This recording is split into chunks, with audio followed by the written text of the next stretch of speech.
برگو ساز ما کتاب و حکمت است، این دو قوه اعتبار ملت است. درود بینندگان عزیز، نشر نوبتی برنامه انیس کنج تنهایی مهمان خاندان شماست و این لحظه قهرمان برنامه ما هستند اشتراکچی آزمون جمهوریوی فروغ صبح دانای کتاب است منیره کمالووا. درود به شما منیره بانو. درود به شما نیز. شما رو به برنامه خوش آمدید میگوییم. تشکر. خب بیایید سرول خود را خوبتر معرفی کنید. من کمالووا منیره، خواننده صنف 9 مؤسسه تحصیلات میانه عمومی رقم 124 ناحیه فردوسی هستم. میخواهم در آزمون فروغ صبح دانایی طبق نمینه دوم خواندن و ازبر نمودن آثار ادیبان کلاسیک اشتراک نمایم. تشکر.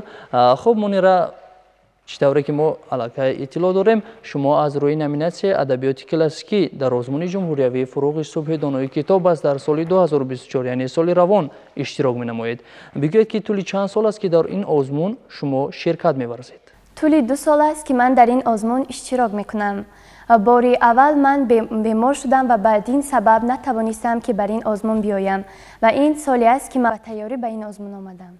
بهترین. خب در سال اول تا کدام دور آمده رسیدید؟ تا دور ناحیوی آمدم ولی با سبب بیماری نتوانستم که به دورهای دیگر نیز بروم. سلامت باشید. خب چون شما از روی نمیناسیون ادبیات کلاسیکی در این آزمون اشتراک می نمایید، پس بیاید در آغاز برنامه بهر ما و بهر آن نفرانی که این حال ما و شما را تماشا دارند یک غزل دلاشوب از غزل‌های شاعران کلاسیکی برای ما قرائت کنید. غزل از ایجادیات عبید زاکانی. میکند سلسله زلف تو دیوانه مرا، میکشد نرگس مست تو به میخانه مرا. متحیر شده ام از غم عشقت ناگاه، از کجا یافت در این گوشه ویرانه مرا. هوسی دوری به ناغوش تو دارد دل من، قطره اشک از آن است که دردانه مرا. دولت یابم مگر در نظر شمع رخت، کشته و سوخته یابند چو پروانه مرا.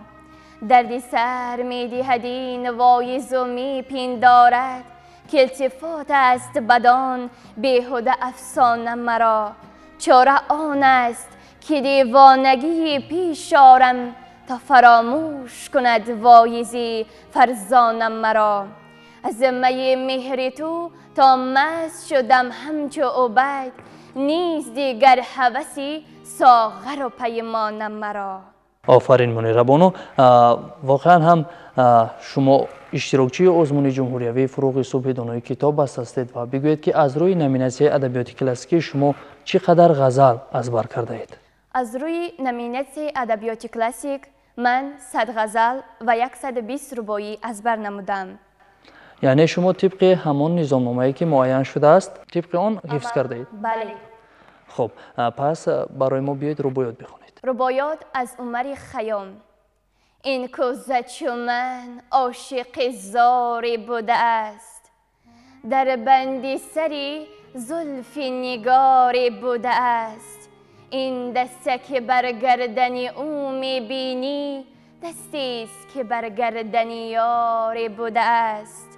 پیش از من و تو لیل و نهاری بوده است، گردنده فلک نیز بکاری بوده است.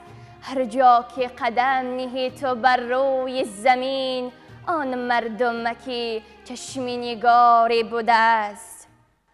آفرین. خب من یک غزل از سردفتر ادبیات کلاسیکی فارسی تاجیک استاد عبدالله رودکی قرائت میکنم. البته بیت اولش رو قرائت میکنم و شما ادامه اش رو. میشود؟ خب هر باد که از سوی بخارا به من آید، زوبوی گل و مشک و نسیم سمن آید. بر هر زن و هر مرد کجا بروزد این باد، گوی مگر این باد همی از ختن آید. نی نی ز ختن باد چنین خوش نوزد هیچ، کان باد همی از بر مشوق من آید. ای ترک کمر بسته چنانم ز فراقت، گویند قبای تو مرا پیرهن آید.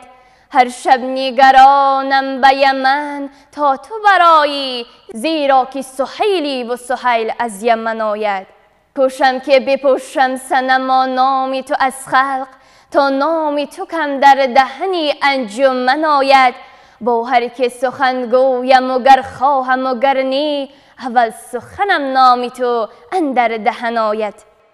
خب منیره بانو، هر نفری که در این آزمون اشتراک میکنند، البته مخصوص در نامیناسیون ادبیات کلاسیکی اشتراک میکنند، باید که از لغت ها نیز برخوردار باشد. در اینجا آمده است که ای ترک کمربسته چنانم ز فراقت.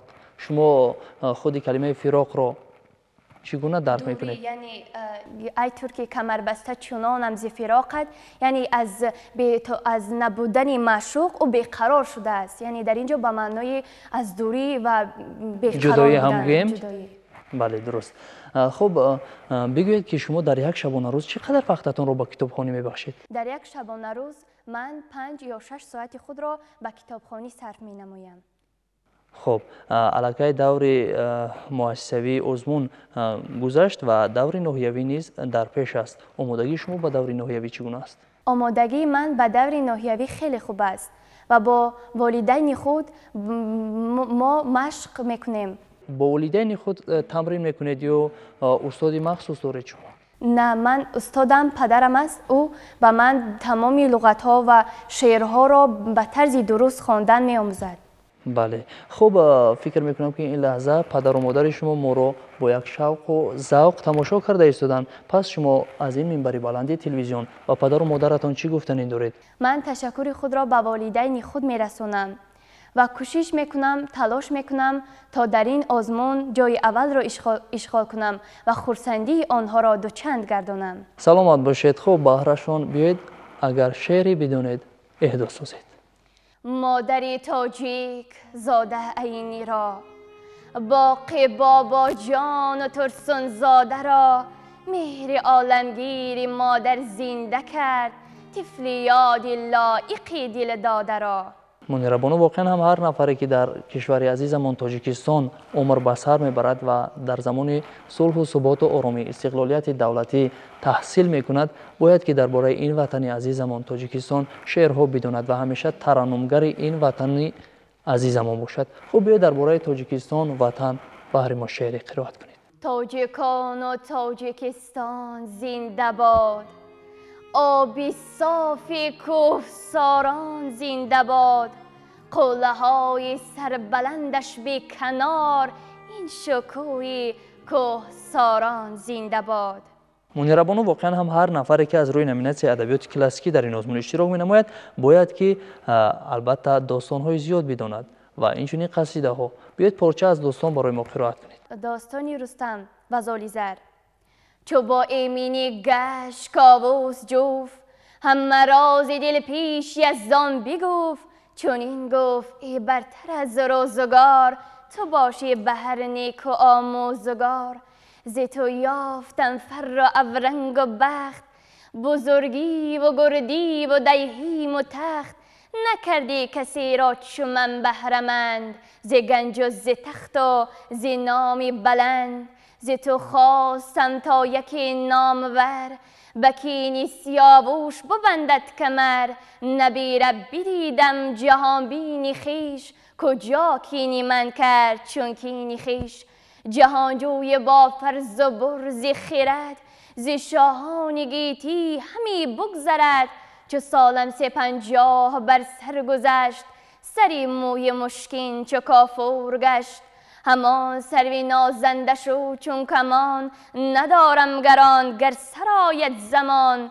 بسی بر نیامد بر این روزگار، کز او نام در جهان یادگار. جهاندار که خسرو آمد ز گاه، نشست از بری تیره خاک سیاه. از ایرانیان هر که بود نامجوی، پیاده برفتند بیرنگ و بوی. همه جامه هاشان کبوت و سیاه، 2 هفته ببودند با سوگ شاه. آفرین به شما. خب از اینجا برمیآید که شما داستان را خیلی خوب حفظ کرده اید. خب باید که شما از نثر ادبیات کلاسیکی نیز با خبر باشید و اینچنین در برابر اشعار شاعران ادبیات کلاسیکی باید که توجه داشته باشید به اشعار شاعران ادبیات معاصر تاجیک. خب اولا بیایید از نثر بگویید که کدام اثرهای نثری ادبیات کلاسیکی را مطالعه کرده؟ اثرهای نثری که من مطالعه کردم: بهارستان عبدالرحمن جامی، گلستان سعدی شیرازی، کلیله و دیمنه حسین واعظی کاشفی، اخلاق محسینی حسین واعظی کاشفی، رساله حاتمیه و اثرهای زیادی را نیز مطالعه نمودم. خب پس بیاید یک حکایه جالب از حکایه پند و اخلاقی البته از گلستان سعدی شیرازی بهر ما نقل. نوشیروان عادل آوردند که نوشیروان عادل را شکار پیش آمد. صیدی را کباب کرد اما نمک نبود. به یکی فرمود تا به دهات برود و نمک بیارد و به او گفت نمک را به قیمت ستان. آن ندیم گفت ای پادشاه، چرا اندک نمک را به قیمت ستانم؟ نوشیروان عادل گفت در جهان بنیاد ظلم اندکی بود، هر آن کس که آمد بر او افزود و بدین منوال ظلم به این حد رسید. خب البته حکایه های گلستان سعدی شیرازی همین گونه هستند که اول با طریق نثر و با پارچه های نظمی زینت داده شدند. باشد منیره اکنون بیایید یک حکایه از قابوسنامه عنصرالمعالی کیکاووس نقل کنید. در شهر مردی بود درزی و در نزد دروازه شهر دکانی داشت که آن روبروی جنازه بود و هرگاهی که شخصی از دروازه شهر یا جنازه بیرون می آمد یک سنگ به کوزه می انداخت و همین طور که کوزه پر می شد او را خالی می کرد و پر از سنگ می ساخت. روزی از روزها درزی وفات می کند و شخصی برای ملاقات او می آید و به نزد همسایش می آید و می گوید درزی کجاست؟ آن همسایه گفت درزی نیز در کوزه افتاد. بله، یعنی درزی نیز از دنیا درگذشت. بله درست. خب منیره بانو بگوید که نقش آزمون جمهوریوی فروغ صبحدانای کتاب است در حیات شما چگونه است؟ در حیات من آزمون فروغ صبحدانای کتاب است نقش کلیدی بازیده است که من با مطالعه نمودن کتاب‌های زیاد دانش خود را افزون کرده توانستم که زندگی خود را دیگر کنم. آفرین به شما. خب بیایید در آخر یک غزل دیگر قرائت کنید. غزل از ایجادیات سعدی شیرازی. تا کیم انتظار فرمایی، وقت نامد که روی بنمایی. اگرم زنده باز خواهی دید، رنجش بیشتر چرا نایی. عمر کوتاه‌تر است از آن که تو نیز در درازای وعده افزایی. از تو که برخورم که در وعده سپری گشت عهد برنایی. نرسیدیم بر تو و نرسد هیچ بیچاره و شکیبایی. بر سری راه داورم هر شب دیده در ودای بینایی. روزی من شب شود شب و روزم چو ببندی نقاب و بکشایی. بروخ سعدی از خیالی تو دوش زرگری بود و سیمپالایی. آفرین به شما. به همه اون نفرانی که عین حال ما و شما را تماشا کرده ایستادند چی گفتنی دارید؟ به همه همسالان و بینندگان عزیز چنین گفتنیم: بیایید که دانش آموزیم و دانش خود را سویه دهیم. شاعر بزرگوار رودکی گفته است: دانش اندر دل چراغی روشن است و از همه بعد بر تن تو جوشن است. آفرین به شما. بار دیگر شما را با برنامه خوش آمدید میگویم منیره بانو.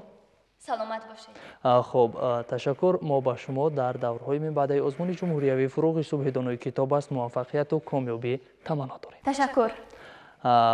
آفرین به شما. خب بینندگان عزیز یادرس می‌شویم که قهرمان نوبتی برنامه ما بودند منیره کمالووا، اشتراکچی آزمون جمهوریوی فروغ صبحدانای کتاب است. ما در اینجا میرسیم به فرجام برنامه انیس کنج تنهایی. تا برنامه‌های دیگر شاد و مسرور بمانید و اگر شما نیز می‌خواهید که در این برنامه اشتراک نمایید پس با رقم‌های زیرین تماس گیرید. 881 81 39 39. ما شما را انتظار